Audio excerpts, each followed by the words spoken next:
Welcome to today's vlog where I'm going to be judging books based on their first chapter.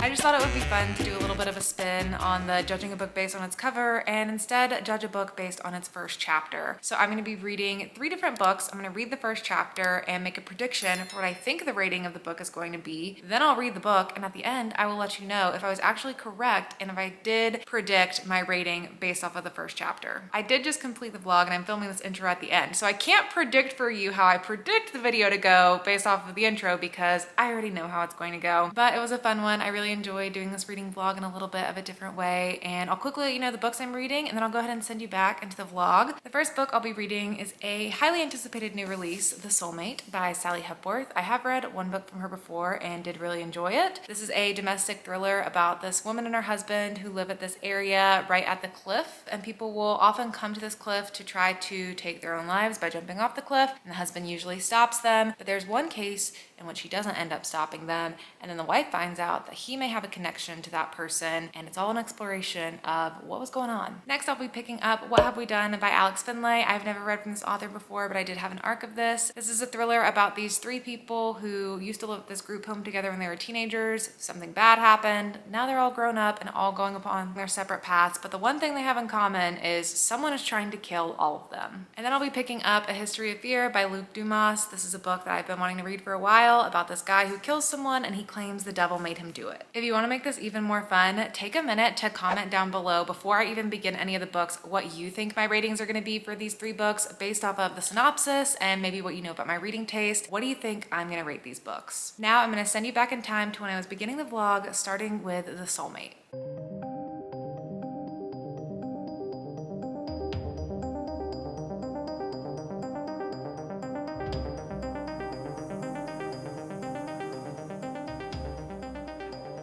Hello, this weird angle is here to stay until I get my overhead light fixed in here and I can come in here at night and not have to be directly by the lamp. But for now, this is gonna have to do it for us. I just read the first chapter of The Soulmate and it was good. It was 8 pages long. It was exactly what the synopsis says from what I remember the synopsis of this book being. I don't remember the full story of the synopsis. I just remember this book is about this couple who lives by this cliff, and people frequently go out to the cliff to end their lives, or like to try to end their lives, to jump off the cliff. And the husband of the couple will go out there and talk to them and usually talk them back off the ledge, except for one time there is someone, and instead of talking them off the ledge, the person ends up jumping / did he push them? I don't know. And the wife is learning more about it, and there may be some connection with that person. The first chapter gets you through pretty much that whole plot.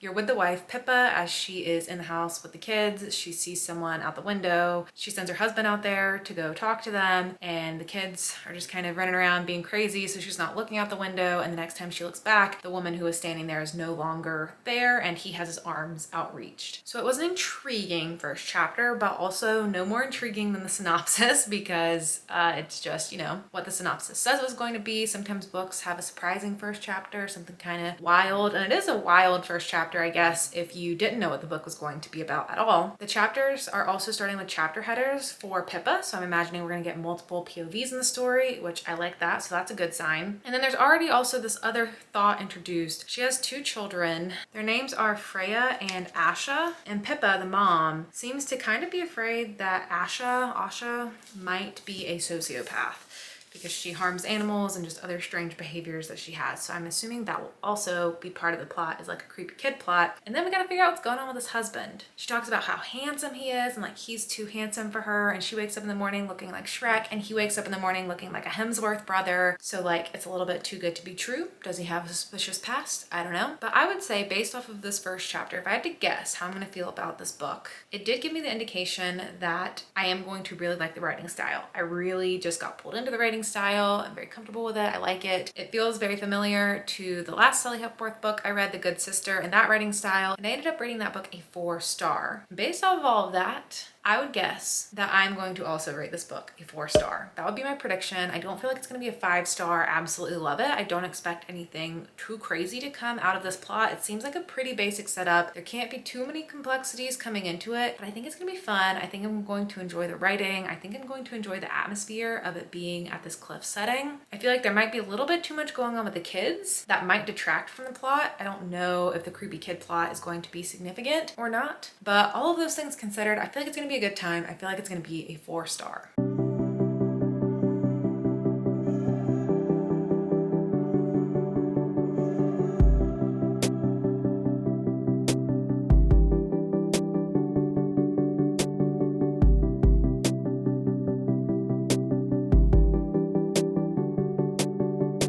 Approaching the halfway point of The Soulmate, and I fear I might have been wrong in the absolute best way about this book. I have really been enjoying this. It has really been a 5-star reading experience so far, although I will say that does happen to me often with thrillers where I think they're going to be a 5-star because I'm having fun with it, but then the ending is a little disappointing and so it pulls it back to the 4-star. So it could still go that way. I could have still been right in my prediction, but even if I was wrong and it ends up being a 5-star, that is the best case scenario and I will not be upset with that. This book does some really interesting things with the POVs that you're getting. You get flashbacks, you get present day, and so far we have 2 different characters whose POVs we're getting. One of them is Pippa, your main character, and the other one I will not spoil because I think that was a fun surprise to go in and not know that that was what is going to happen. But it's so fast-paced, it's so compulsively readable. Chapters end on just these like not cliffhanger moments, but you know, these like one-liners that just really make you want to keep reading. You're learning all of these things about the past and the present. There's all these secrets looming, especially about Pippa's husband, and I just can't figure him out. I can't figure out who to trust, and that's my favorite setup for a thriller. I love not knowing which characters to trust. Everyone seems like they've got a dark side or a secret, and I'm absolutely loving it.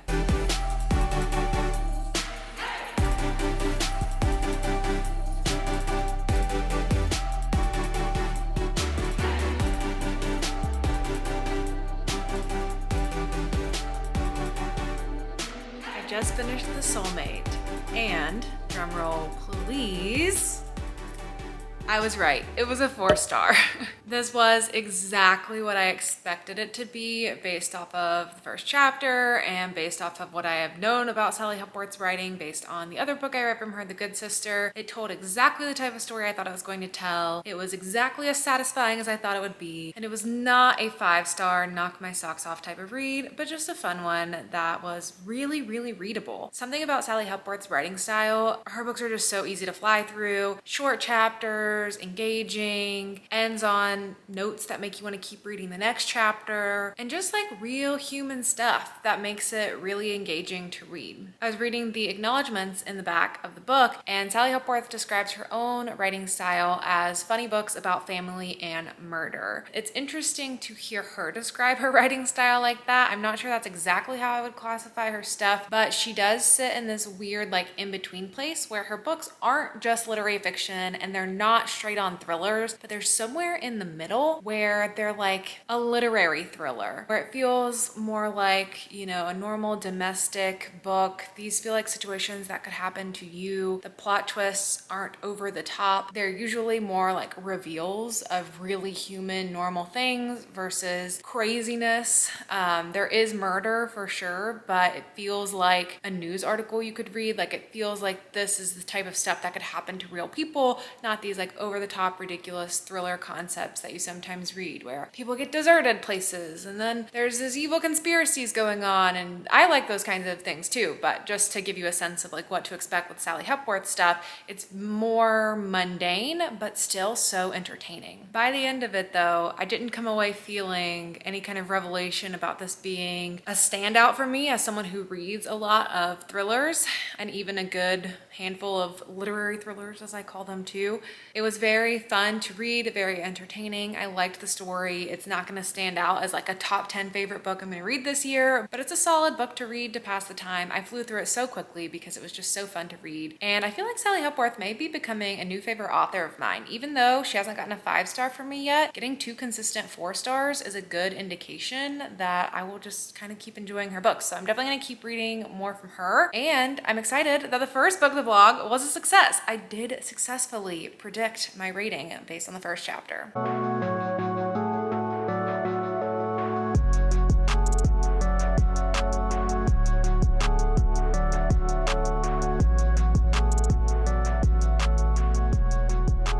Okie dokie, so I just read the first chapter of What Have We Done? It was actually a prologue and then a first chapter that started a part one of the book in the perspective of a woman named Jenna. So it is also a book that looks like it's going to have multiple characters' perspectives in it. The prologue was very, very brief, and it was a bunch of kids, like I think teenagers, standing around a hole in the ground, shooting a gun into the hole, and they each take a turn putting one shot into the hole. They're like, come on, we all said we would do this.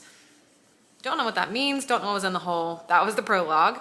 And then the first chapter, you're following this woman named Jenna, who is married to this man named Simon. She is 39 years old, and she has 2 stepdaughters. She just recently married this man. They're all having breakfast together at the house. You learn that she married him a year ago, and he had a wife before who birthed these 2 children. So now she is a stepmom. The previous woman died of cancer, I think it said. She's just getting ready, and then she's going off to a gym class. And when she gets there, in her locker that she rents out, she finds a burner phone, and there's a text that says to go to the bathroom, and she does, and she sees this woman in the bathroom who she saw looking at her earlier in the morning. She didn't recognize who it was, and it's like a woman giving her some kind of assignment to go kill someone.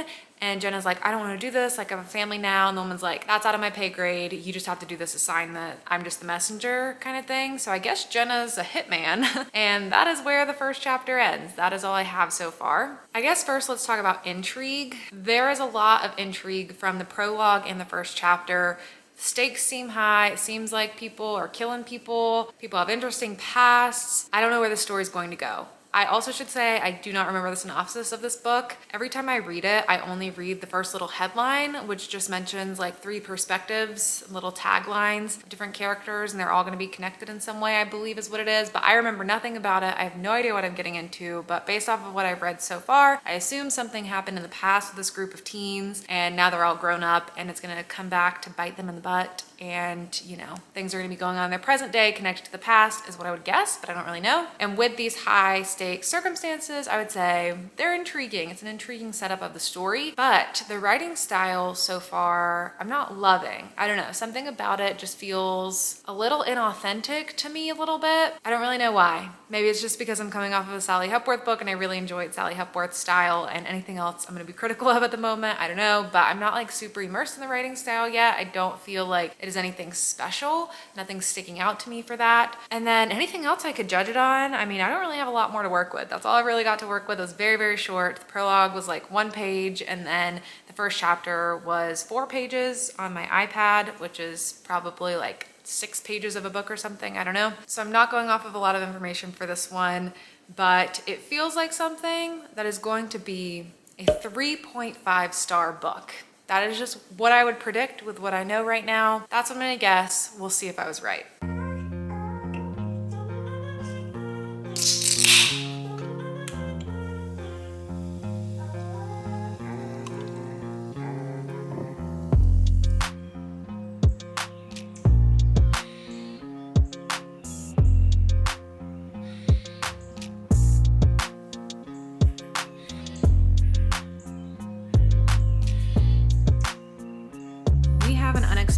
Turn of events. Also, this lighting situation we're working with right now, horrible. I'm currently using my iPhone to light myself. Like, this is what we're working with, this is what we're doing.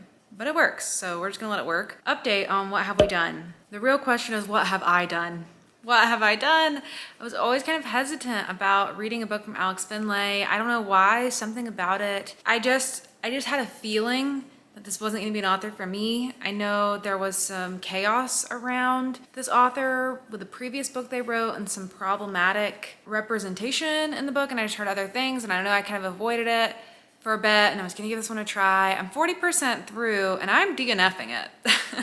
I will not be finishing this book. Nothing's particularly wrong with it, although there is just some weird things in it that I'm like, I could totally see how this author maybe ended up doing some problematic stuff once or twice before. Nothing major, just like really strange little things that I'm like, why did you just describe the race of that character in that moment? But like, basically, the only time you ever learn a character's race is when they're black, and it's always just like random accessory characters that are like the the beautiful black waitress, and I don't know, it's like almost a little, it's not fetishy, that's like a little dramatic to say probably, but I don't know, something about it's just like a little bit weird, but that's not why I'm DNFing the book.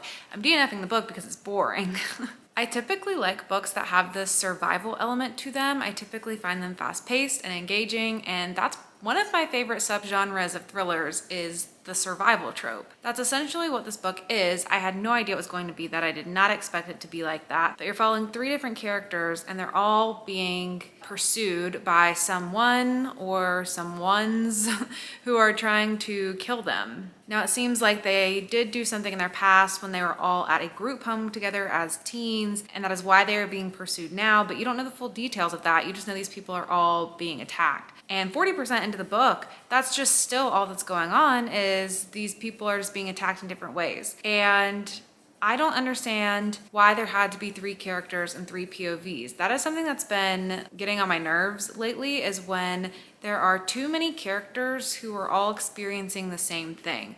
I need characters to feel distinct. I want them to have separate stories so that I feel their purpose of like, why am I learning their story? If it's all going to be the same, we can accomplish that with one character. And that's how I feel about this story. And you end up getting drawn, well, I don't know, maybe everyone won't, but I ended up getting drawn to one character in particular. There's a woman named Jenna, and her story is the most interesting to me. And then there's a guy, Donnie, and a guy, Nico, and I do not care about their stories at all. So I'm only ever interested in 1/3 of the story that I'm reading every time it circles back to Jenna's perspective. But also, the story that's going on with Jenna is pretty similar to that book, The Last Thing He Told Me, that I read a couple years ago when it won the Goodreads Choice Awards, because her story is she's a stepmom to these girls, and she used to be an assassin, and now she's being attacked, and so she has to like put them away in hiding and then try to figure it all out, which is a little bit different. But in The Last Thing He Told Me, it's a stepmom, and the guy she married ended up being in some sketchy stuff, and she's got to protect her stepdaughters. So even though I'm liking her storyline most,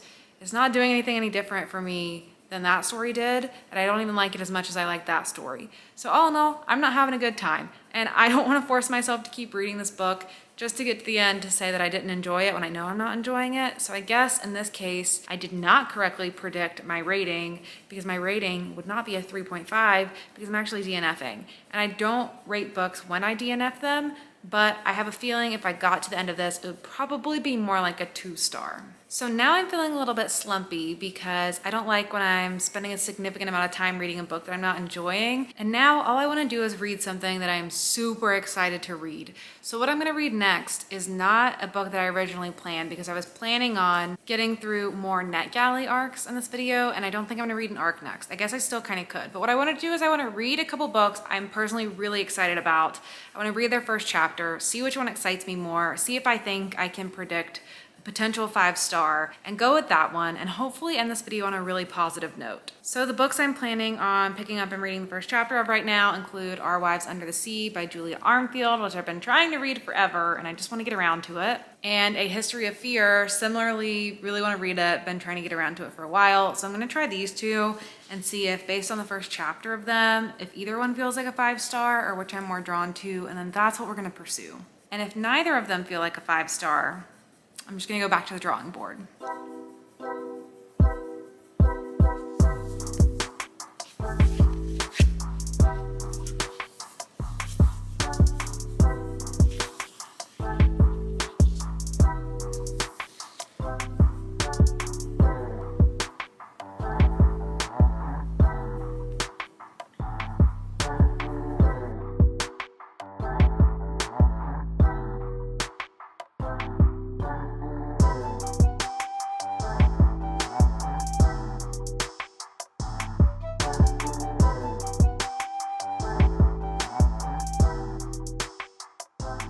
Okay, unexpected results. I just read the first 2 chapters of both of these, and I really thought that it was going to be Our Wives Under the Sea that I was going to like better, but maybe it's because I've been hyping this book up in my mind for so long, or maybe it's just because the first chapter wasn't particularly intriguing, and this one was super intriguing. I'm definitely going with this. This is my 5-star prediction for sure. I feel like I'm gonna love this book. I'll tell you about the first chapter of this one quickly, and then we'll go back to this one. This is a story about these 2 women who are married, and one of them goes off to this undersea mission that goes horribly wrong, and then when she returns, she is deeply emotionally damaged from that event. and it causes difficulties in their marriage. This gets classified as horror in some ways, so I imagine there will be some spookiness in it as well. But I was expecting this to be incredibly emotionally and well written, and it is definitely that type of tone of a book. Like, you feel the grief within the writing, but the writing style in particular wasn't wonderful to me. It was good, but it wasn't like as flowery as I was expecting it to be, or like flowery in the way that I was expecting it to be. So nothing against the book. I still think I'm really gonna like it, but I would probably think this would be more of like a 4-star, and I'm looking for a 5. So that's why we're going with this one.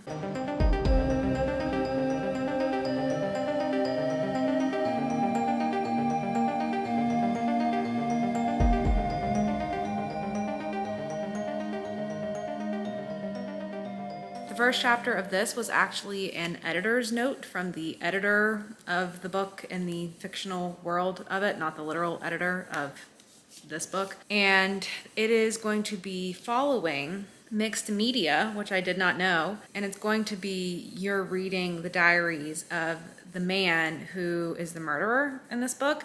So it's about this guy who was a graduate student, and he murdered someone, and he claimed that the devil made him do it, and then he went to jail, and then he was found in his cell, and he had hung himself, and then they find this big manuscript that he had written. And so this editor of this book put together the manuscript and added notes and added interview documentation and other things throughout. And you're going to be diving deep into his psyche. And this is also blurbed by Paul Tremblay, who wrote A Head Full of Ghosts, which this is kind of reminding me of. And it's also reminding me of, I don't remember what it's reminding me of. And it's also reminding me of something else, but I cannot remember now what it was reminding me of. So I'll just pop the book up here if I can remember what it is that it's reminding me of. But it's just giving great vibes. I feel like it's going to be spooky. I feel like it's going to border, is it supernatural or is it not? Which is one of my favorite types of stories to read. Oh, I remembered. It's reminding me of The Devil in the Dark Water. That's what I would have just popped up on the screen, which does that as well. And I just really like the vibes of it. I'm very intrigued. I'm interested to see the mixed media aspects of it. And I just feel like it's going to be really, really good. So hopefully this one does not let me down. It's not going well.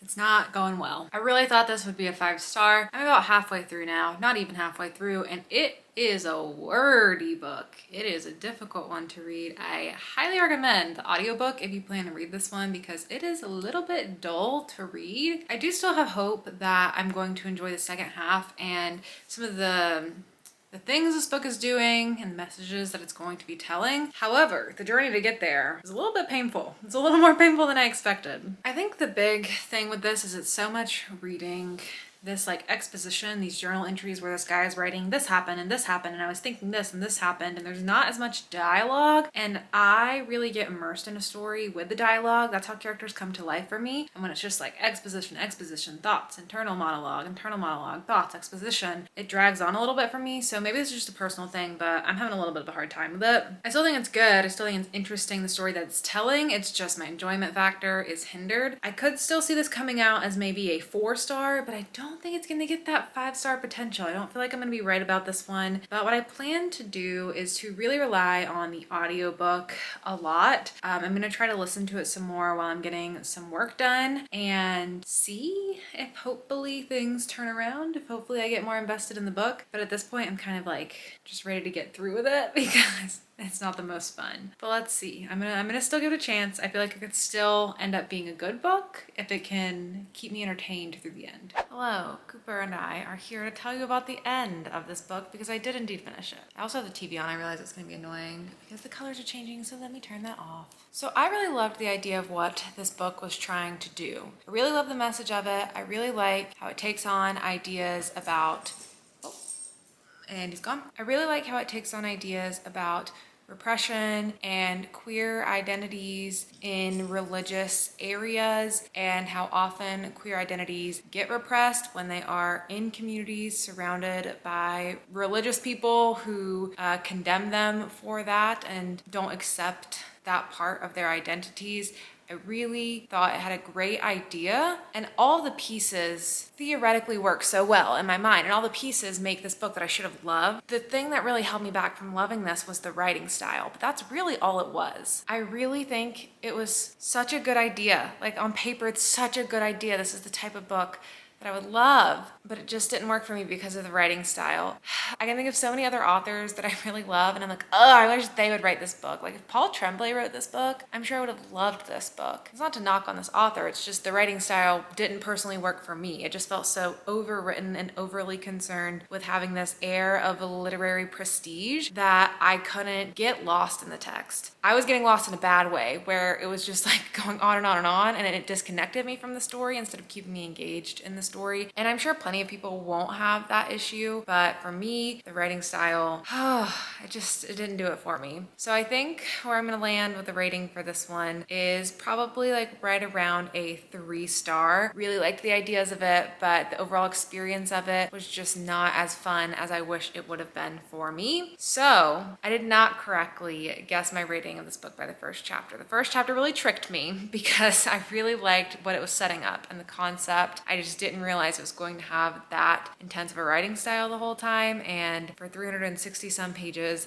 that was a little bit too much for me. I will say I did like the audiobook. I did think the audiobook was well produced, and generally I love the concept of the story and what it was exploring. So if it sounds interesting to you, I would say give it a shot. But if you also find yourself not really enjoying the overly literary writing style, then just a fair warning, this one also may not be for you. So that concludes the vlog, which I would go ahead and call a fail on my end, but that's what happens when you experiment and try things for the first time. I did correctly guess the first book that I read in this vlog, The Soulmate by Sally Hepworth. I did predict this would be a 4-star, and it was a 4-star for me. This also is the only book in the video that I had previously read from that author before. So it's not surprising that this is the one I was able to guess correctly, because I did have some semblance of what to expect with the author's writing style, and it's kind of nice to confirm for myself that I can trust myself with liking authors and knowing when I do want to pick up more works from them. I'm sure that's also for sure not worked in the past, because I can already think of another author that I loved a book and then I hated one. But with Sally Hepworth, I feel like the vibes are good. I'm gonna keep reading from Sally Hepworth. I feel like this is gonna be an author for me, and I was glad that I enjoyed this book. The second book, What Have We Done? I obviously didn't give a completely fair chance because I did DNF the book, but that's also a rating in itself in my mind, is I wasn't that interested in the story to keep reading it. Again, it was just not really my type of story. It wasn't what I was expecting, and I didn't really enjoy it. And then this one's for sure the biggest letdown of them all, because I really thought it'd be a 5-star, and then it just